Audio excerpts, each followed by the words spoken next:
Smart FM. Smart Career.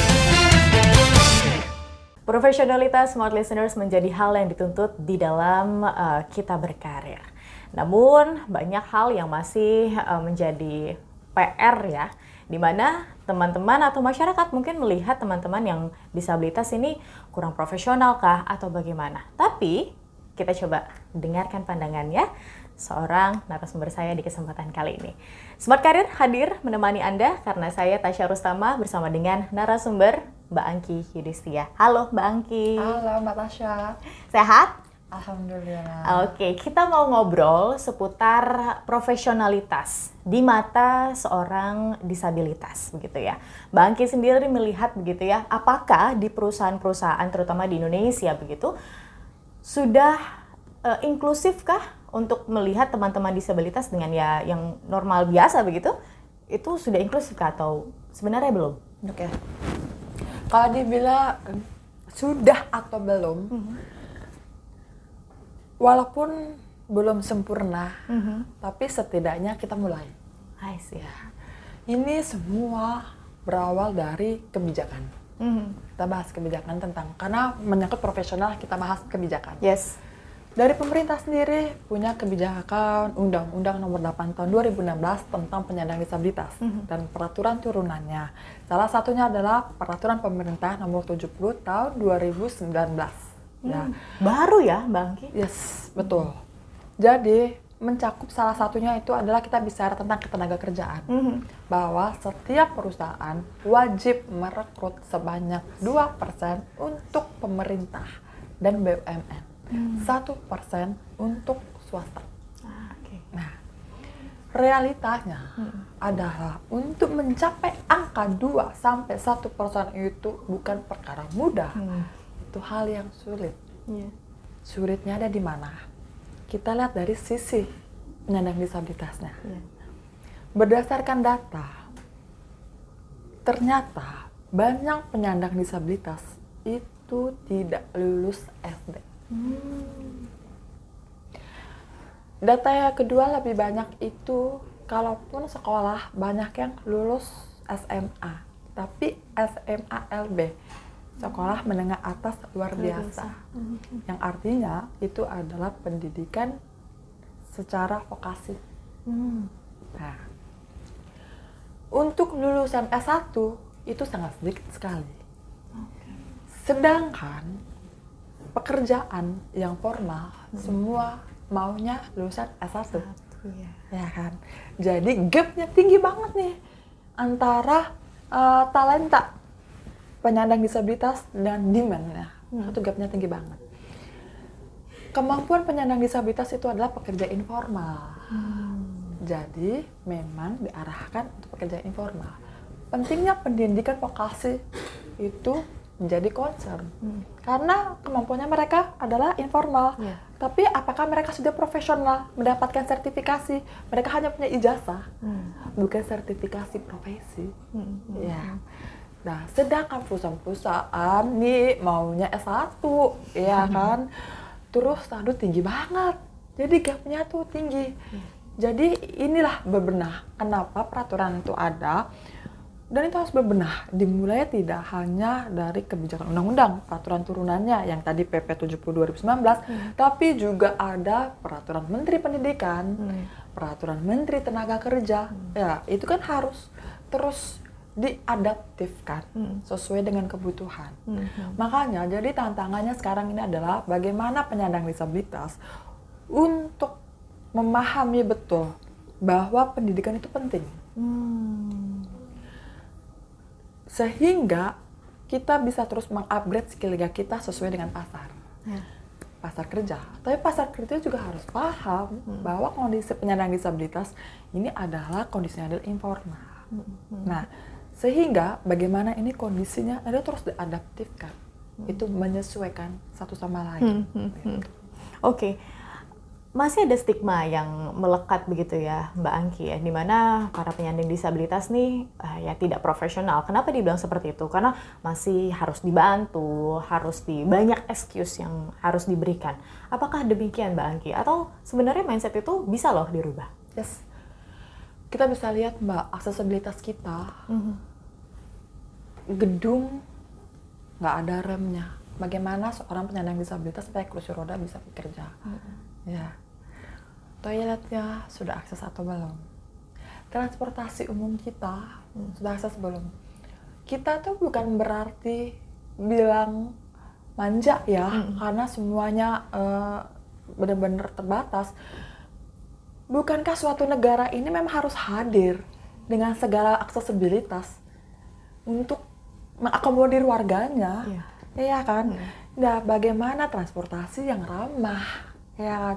Bagaimana aksesibilitas yang ramah, ya itu kan bagaimana kita bisa saling melengkapi untuk membentuk lingkungan yang inklusif. Itu mengapa kebijakan-kebijakan itu ada. Kalau kebijakan itu ada belum sepenuhnya, bangunan-bangunan kita memang udah bangunan zaman lama, ya kan? Nah, ini berlaku lah untuk bangunan-bangunan baru. Kita sudah bisa melihat bangunan-bangunan baru yang toiletnya sudah untuk disabilitas, ya kan? Remnya juga, itu kan harus kita pikirkan. Karena setiap warga negara pasti mengalami disabilitas yang kita nggak pernah tahu. Setiap keluarga tuh bisa mengalami disabilitas yang kita nggak pernah tahu, ya kan? Jadi ya itulah bagaimana kita bisa saling toleransi, lingkungannya. Jadi kalau dibilang disabilitasnya nggak profesional, ya aksesibilitasnya kan nggak ditanggung semuanya, ya kan? Sehingga itu yang mengalami kesulitan. Tapi ini nggak bisa dibiarkan. Sampai kapanpun penyandang disabilitas akan bisa menjadi pengangguran kalau begini terus-menerus. Ya harus ada yang bebenah. Ya, baik dari tenaga kerjanya dan juga dari pasar kerjanya. Jadi itulah pentingnya kita untuk bersuara, pentingnya saya ya gitu, yang tugasnya yang nggak susah-susah ya kan, untuk memastikan gitu loh, memastikan semua ini berjalan sesuai dengan kebijakan yang ada. Bukan pekerjaan mudah, tapi ini terus disuarakan, dan yang paling utama kuncinya adalah konsisten. Konsisten. Kita bisa melihat talenta-talenta penyandang disabilitas sekarang itu sudah mulai bagus. Kalau kita lihat contoh Putri Aryani misalnya. Putri Aryani ketika kita melihat di umur 17 tahun, apakah dia bintang yang bersinar hari itu? Tidak. Itu kan sudah dari sebelumnya. Orang tuanya sudah menyiapkan dari SD untuk terus konsisten. Ya, sehingga terasah, ya kan. Sama halnya untuk tenaga kerja lainnya. Untuk bisa berkarir, ya dipersiapkan sebelumnya. Inkubator, talenta, kalaupun tidak bisa bekerja di perusahaan, kita bisa arahkan menjadi pelaku UMKM. Ya, banyak pelatihan-pelatihannya, kan, permodalan, pembiayaan, pendampingan. Bank-bank sekarang juga sudah mulai untuk mencoba untuk memahami kebutuhan penyandang disabilitas. Kita sudah waktu itu duduk bareng dengan OJK dan para bank-bank juga. Kalau penyandang disabilitas ini sulit untuk kerja, maksimalkan untuk menjadi pengusaha atau pelaku UMKM. Nah, itulah menjadi lingkungan kita harus ada solusi, ya, sehingga penyandang disabilitas bisa mandiri secara ekonomi. Iya, karena saya juga melihat ya Mbak Angki ya, sekarang kan banyak juga tuh kafe-kafe yang akhirnya buka, terus mempekerjakan para penyandang disabilitas. Betul Mbak, vokasi teman-teman bisa jadi barista. Iya. Atlet-atlet, Nah, ya kan? Atlet-atlet sekarang itu udah mulai konsisten latihan, mereka berkompetisi, karena masing-masing orang itu punya talentanya di bidangnya masing-masing. Nah, inilah yang terus dikembangkan sesuai dengan potensi mereka. Baik, untuk perusahaan Mbak Angki, adakah note gitu ya, mungkin yang ingin Mbak Angki sampaikan kepada HR? Memang kita tahu bahwa teman-teman disabilitas ini rata-rata akan lari ke vokasi, tapi kan nggak juga menutup kemungkinan untuk teman-teman ini akan lari ke perusahaan. Yes. Nah, bagaimana Mbak Angki melihatnya? Kita bisa melihat beberapa perusahaan ini punya program DEI. DEI itu kan, Diversity, Equity, Inclusion. Itu program ini tidak hanya multinational company aja, tapi beberapa perusahaan-perusahaan itu juga udah ada. Jadi bagaimana partisipasi aktif tenaga kerjanya ini untuk disabilitas, perempuan, ya kan, banyak hal untuk bagaimana membentuk lingkungan yang inklusif.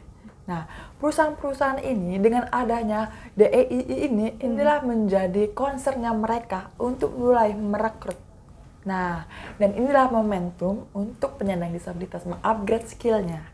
Jadi kadangkala penyandang disabilitas itu mau melamar, mendaftar ke perusahaan, kalau tidak ada tulisan penyandang disabilitasnya, jadi agak ragu, ya kan? Apakah perusahaan ini menerima penyandang disabilitas atau tidak, gitu. Tapi sebenarnya penyandang disabilitas untuk membentuk lingkungan inklusi nggak apa-apa, ada lamar aja, gitu maksudnya.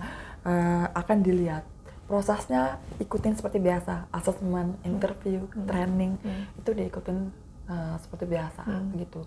Jadi inilah sebenarnya bagaimana pentahelix kolaborasinya kita sudah berjalan dari pemerintah, dari pelaku bisnisnya, dari masyarakat, komunitas untuk mewujudkan tenaga kerja yang inklusif.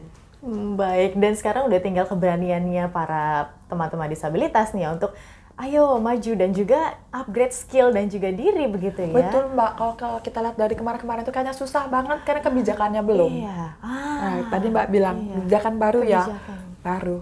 Karena dari peraturan pemerintah, harus ada peraturan menteri, ya kan, harus ada peraturan-peraturan lain sehingga bisa disosialisasikan kepada seluruh perusahaan. Kementerian Tenaga Kerja setiap tahun sekarang kita punya peraturan presiden tentang pemberian penghargaan. Jadi Kementerian Tenaga Kerja memberikan penghargaan kepada instansi-instansi perusahaan yang merekrut tenaga kerja. Harapannya adalah ini perusahaan-perusahaan terus memiliki esensi sense of inclusion, bahwa udah waktunya transformasi untuk membentuk lingkungan kerja yang inklusif satu sama lain. Baik, karena tanpa itu semua, tanpa ada yang bergerak begitu ya Mbak Angki ya, tanpa ada yang bergerak, tanpa ada yang support, itu juga nggak akan tercipta begitu kan, karena tadi juga Mbak Angki bilang bahwa semuanya ini harus ada kolaborasi, semuanya, negara hadir, para perusahaan pengusaha hadir di situ, komunitas juga ada, dan dari teman-teman disabilitasnya juga harus proaktif begitu kan, tanpa ada miss salah satu aja begitu kan, ini ya akan tidak berjalan lagi kesinambungan ini. Oke, adakah pesan Mbak Angki yang mau disampaikan mungkin terkait soal profesionalitas untuk para disabilitas? Ketika satu pintu tertutup, masih ada pintu lain yang terbuka. Jadi jika teman-teman ingin bekerja, ketika satu gagal, pasti akan ada pintu lain yang menerima teman-teman disabilitas. Jadi jangan nyerah, tetap selalu upgrade skillnya, dan mudah-mudahan lingkungan inklusif bisa dibentuk dari kita. Baik, terima kasih Mbak Angki, dan terima kasih juga Smart Listeners yang bergabung bersama dengan kami di episode Smart Career kali ini. Pastikan Anda dengarkan episode-episode lainnya, dan kami pamit undur diri. Saya Tasya Rustama dan Mbak Angki Yudhistia. Terima kasih dan sampai jumpa. Smart FM. Smart Career. Make your future better.